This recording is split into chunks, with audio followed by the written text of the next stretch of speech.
नमस्कार दोस्तों। आज मैं उस टॉपिक पे बात करूंगा जिस पे 20 टू 30 की एज यानी 20 से 30 साल की उम्र के एज के ज्यादातर यूथ की वो क्वेरी आती है कि किस उम्र में अपन इन्वेस्टमेंट स्टार्ट करें, कितना करें और कब तक करें कि अपना रिटर्न किस हिसाब से मिलेगा। तो मेरा ये मानना है, आप जितनी कम उम्र में इन्वेस्ट करना स्टार्ट करोगे उतना ज्यादा आपको बेनिफिट होगा। किस चीज का? कंपाउंडिंग का। यानी आप मान लीजिए अभी 1 लाख रुपए पे कुछ इंटरेस्ट मिल रहा है, वो इंटरेस्ट उसी 1 लाख में जुड़ के फिर अगले साल उस पर भी इंटरेस्ट, यानी इंटरेस्ट पे इंटरेस्ट, इंटरेस्ट पे इंटरेस्ट। वो होता है कंपाउंडिंग। उसका बहुत बड़ा बेनिफिट होता है अगर आप अभी इन्वेस्टमेंट स्टार्ट करके लॉन्ग टाइम तक यानी 25-30 साल तक अगर आप इन्वेस्ट करते हैं तो बहुत तगड़ा रिटर्न देगा। वो मैं आपको एग्जाम्पल के साथ बताऊंगा।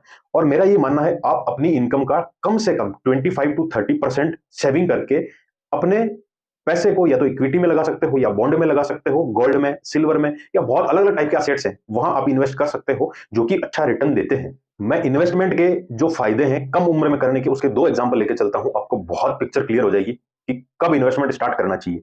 एक पर्सन है जो 20 साल की उम्र में इन्वेस्टमेंट स्टार्ट करता है, दूसरा है जो 30 साल की उम्र में इन्वेस्टमेंट स्टार्ट करता है। यानी 20 साल वाला 40 साल तक इन्वेस्ट कर सकता है 60 साल की उम्र माने तो, और 30 साल वाला 30 साल तक इन्वेस्ट कर सकता है। दोनों ने 10-10 हजार की एसआईपी करवाई है, 12% दोनों का रिटर्न मान रहा हूं।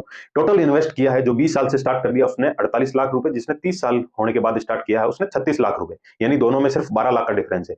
लेकिन जिसने 20 साल में शुरू किया है इन्वेस्ट करना, उसका टोटल कॉर्पस हो जाएगा 11.76 करोड़, 11.76 करोड़, जब उसको टोटल ये 60 साल की उम्र तक इन्वेस्ट करता रहेगा तो। यानी 24 से 25 गुना पैसा बढ़ गया है। वहीं आप 30 साल की उम्र वाले के देखो, 36 लाख उन्होंने इन्वेस्ट किए हैं, उसका टोटल कॉर्पस सिर्फ 3.59 करोड़ है, जो कि सिर्फ 9 से 10% बढ़ा है। ये रीजन है कंपाउंडिंग का। यानी आप जितनी कम उम्र में इन्वेस्ट करना शुरू करोगे उतनी अच्छी कंपाउंडिंग मिलेगी, उतना अच्छा आपका कॉर्पस होगा। जो 60 साल की उम्र के बाद आपके पैसे रहेंगे पास में, वो देख लीजिए किस तरह के इन्वेस्ट करने से रह सकते हैं। दूसरा एग्जांपल मैं आपके सामने लेके चलता हूं। एक पर्सन 20 साल की उम्र में ही इन्वेस्टमेंट करना चालू कर देता है, दूसरा 40 साल की उम्र में करता है। 20 साल की उम्र में स्टार्ट करने वाला 10,000 रुपए की एसआईपी करता है, और 40 साल के बाद वाला 20,000 की एसआईपी करता है। मैक्सिमम एज अपन 60 मान के चलते हैं।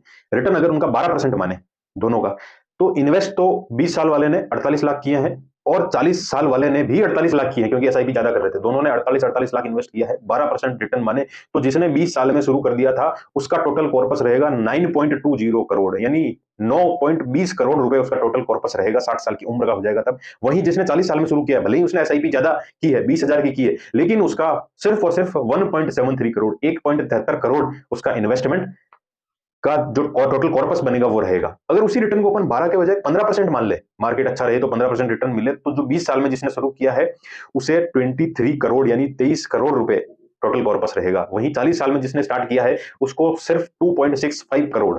ये देखिए सबसे बड़ा डिफरेंस कंपाउंड